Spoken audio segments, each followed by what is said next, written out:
안녕하세요. 제이크입니다. 현재 목사고요. 열매 맺는 교회를 섬기고 있습니다. 책을 사서 모으는 거를 좋아해요. 책을 수집하는 경향이 있습니다. 그래서 CRD 모임에서 책이 다양한 만큼 다양한 주제로 모임을 진행하고 있어요. 하나님께서 우리를 얼마나 사랑하고 귀하게 여기시는지를 집중하고 또 하나님이 우리에게 허락하시는 나라가 얼마나 아름답고 좋은지 드러내는데 애쓰고 있습니다. 하나님께서 누구신지 그리고 그가 행하신 일들에 대해서 잡담처럼 이야기하는 걸 좋아합니다.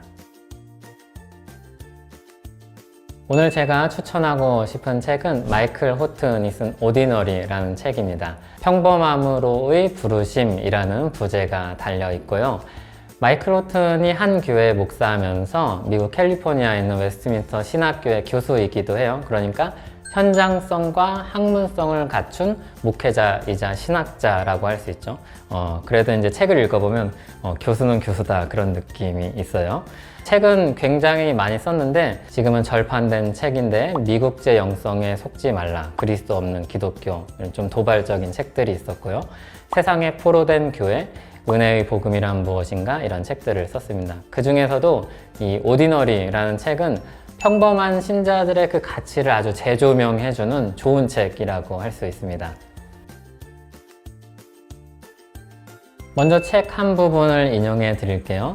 정작 중요한 것은 겉으로 사소해 보이는 결정이나 대화나 접촉으로 이루어지는 일상의 순간들이다. 삶은 대부분 그런 식으로 이루어진다. 인생에서 가장 풍요로운 일들은 사진에 담을 만한 특별한 순간이 아니라 평범한 일상으로 구성되어 있다. 저자가 말하듯이 하나님께서 우리 일상을 통해서 주님의 역사를 만들어 가시죠. 우리 삶이 그 역사의 한 퍼즐 조각이에요. 그런데 우리가 평범하다는 것, 우리 일상적인 그런 삶, 이런 것들을 이류 또는 뒤처지는 것으로 치부할 때가 참 많아요. 세상의 흐름이 그렇게 우리 시야를 가리는 것 같아요. 신제품을 만들어야 되고 또 다른 혁신에 대해서 말을 해야 되고 끊임없이 세상은 새로운 것들을 만들어야 해요. 그런 세상 속에서 우리 존재와 삶의 방식도 그래야 하는가 멈춰서서 되묻게 하는 책이에요. 여러분은 어떠세요? 혹시 신데렐라와 같은 인생 대박을 꿈꾸고 있지는 않으신가요? 또 그렇지 않은 현실에 실망하고 낙심하고 불만족하고 살고 있지는 않으신가요? 예수 그리스도께서 자기 생명을 내어주셔서 우리를 살리셨는데 우리 삶을 그렇게 평가절하하고 혹시 주저앉아 있지는 않나요?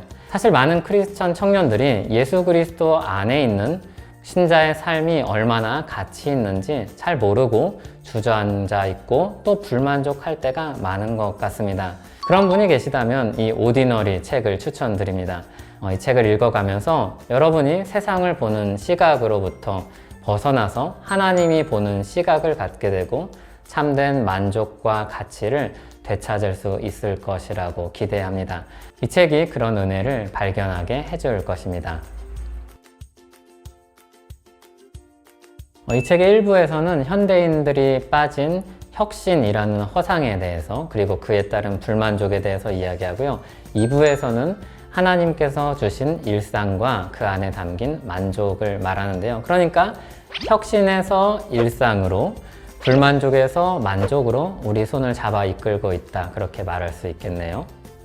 일부를 보면 저자가 수도원에 쓰인 이 한 글귀를 인용을 하는데 마음에 깊이 새겨져서 잊혀지지 않더라고요. 이 문장을 한번 읽어드리고 싶습니다. 모든 사람이 혁명을 원한다. 설거지를 하고 싶어하는 사람은 아무도 없다.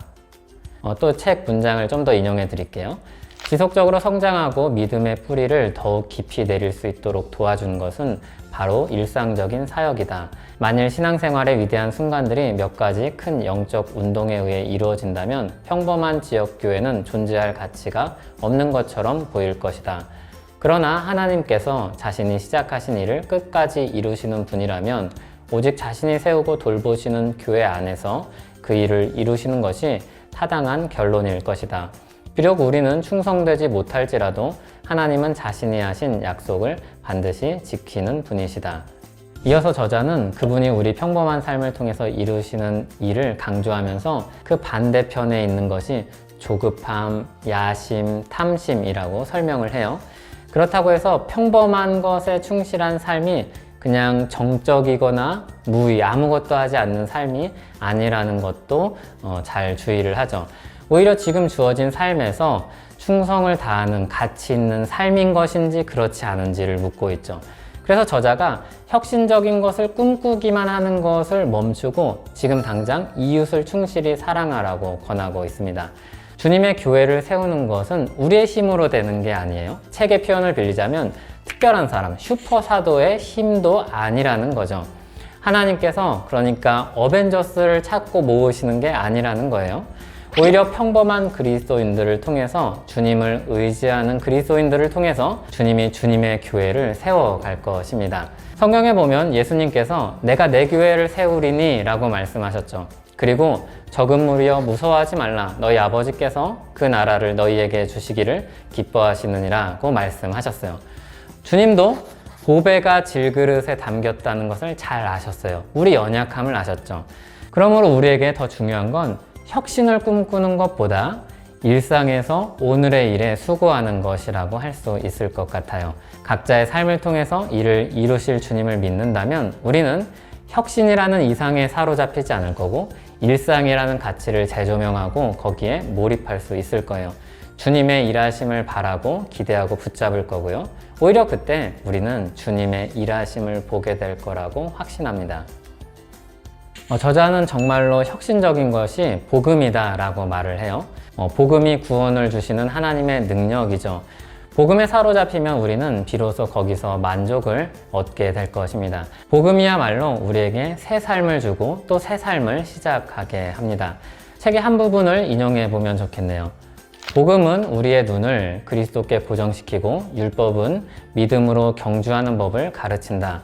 그러나 우리는 항상 복음에 우리 자신의 교리를 보태고 하나님의 계시된 말씀에 우리의 계명과 기대를 덧붙이는 경향이 있다. 우리는 복음과 성경의 계명에 만족하지 않고 그 이상의 것을 추구하기 시작한다. 우리는 그리스도께서 이미 우리를 위해 승리하셨음을 확신하면서 장거리 경주에 임하기보다는 단거리 경주에서 승리할 수 있는 방법이나 영웅을 찾아 헤맨다. 이 책에서 내가 말하려는 요점은 그 이상의 것 또는 좀 더 지속할 수 있는 무언가를 찾으려고 애쓰는 태도를 버려야 한다는 것이다. 구원을 주시는 하나님의 능력인 복음으로 만족해야 한다. 또한 시간이 지나면서 모두를 즐겁게 만드는 풍성한 열매를 맺게 하는 평범한 은혜의 수단으로 만족해야 한다. 물론 평범 자체를 추구하는 것이 기독교 신앙이라고 할 수는 없죠. 미니멀리즘이 복음이라고 하는 것도 아닙니다. 그건 또 복음이 아닌 유사품에 불과할 거예요. 칼 베이터스가 쓴 작고 강한 교회를 보면 그런 부분이 나와요. 크고 작음이 아니라 건강함을 추구해야 된다는 걸 잘 설명을 하면서 신약 성경의 명령 가운데 예수님을 사랑하는 사람 2-3명이 모여서 이룰 수 없는 명령은 단 한 가지도 없다. 다시 말해서 우리를 부르신 복음은 우리의 크고 작음이나 평범이나 연약함으로 인해서 실패하지 않는다는 거죠. 그런 사람들에게 통해서도 하나님은 일을 맡기고 그 일을 이루게 하신다는 거죠. 복음은 우리를 게으르거나 나태하게 하지 않아요. 안주하게 하지도 않아요. 오히려 더 불타오르게 하고 달려가게 만들죠. 그리고 그 안에서 만족하며 살게 합니다. 하나님께서 우리 아버지가 되신다는 것, 그리스도의 나라를 우리에게 기업으로 주셨다는 것, 이 세상을 보존하시면서 그 질서 가운데 은혜를 주신다는 것, 복음을 듣고 믿게 하신 일들을 통해서 역사하고 계신다는 것, 굉장히 감격적인 일이고 놀라운 일들이죠. 어쩌면 우리는 혁신적인 것들에 익숙해져서 그것들을 바라보고 사는 것에 익숙해져서 이런 좋은 가치들을 놓치고 사는지도 몰라요. 복음이 혁신적이라는 것은 누구든지 목마른 자는 와서 마실 수 있듯이 누구든지 복음 안에서 같이 있으며 쓸모 있다는 것을 우리에게 알려주죠. 우리를 붙들고 이끌어 가시는 분이 하나님이시기 때문이에요. 복음이 혁신적인 것은 평범해 보이는 우리 일상을 통해서 일하시는 하나님이 존재하시기 때문이죠. 하나님이 크심을 믿고 인정하고 따르는 만큼 우리는 그 안에서 참으로 만족감을 얻을 수 있을 것이라고 확신합니다. 우리는 더 큰 자극을 원하는 시대를 살고 있습니다. 확실히 이전보다 더 자극적인 것들이 많아진 것 같아요. 그만큼 더 큰 자극이 필요한 시대가 된 것이겠죠. 더 큰 자극은 우리에게 더 큰 불만족을 가져다 주죠. 이 책은 그런 자극으로부터 우리를 밖으로 끄집어낼 수 있는 효용이 있다고 생각이 돼요. 내 삶에 만족이 없다, 그런 분들은 일독을 권합니다. 또 자족하는 삶을 살고 싶은데 잘 안 된다, 그러면 그런 분들에게 일독을 권합니다. 자족함은 우리 기준을 그냥 한없이 낮추는 데서 답을 찾는 것이 아니죠. 자족은 모든 생애에서 일상을 포함해서 예수 그리스도 안에서 만족하는 것이죠. 사실 우리 만족의 기준은 한없이 높아요, 그렇게 보면. 다만 그것을 선물로 받아서 이게 좋다는 것을 놓치고 있을 때가 많은 것 같아요. 누가 그랬듯이 뜯지도 않은 택배 상자처럼 그냥 저 어딘가에 놓여 있는지도 몰라요. 이 책을 통해서 일상의 감사를 발견하시길, 그리고 예수 그리스도 안에 평범해 보이는 삶을 통해서 이루시는 하나님의 역사를 볼 수 있기를 바랍니다.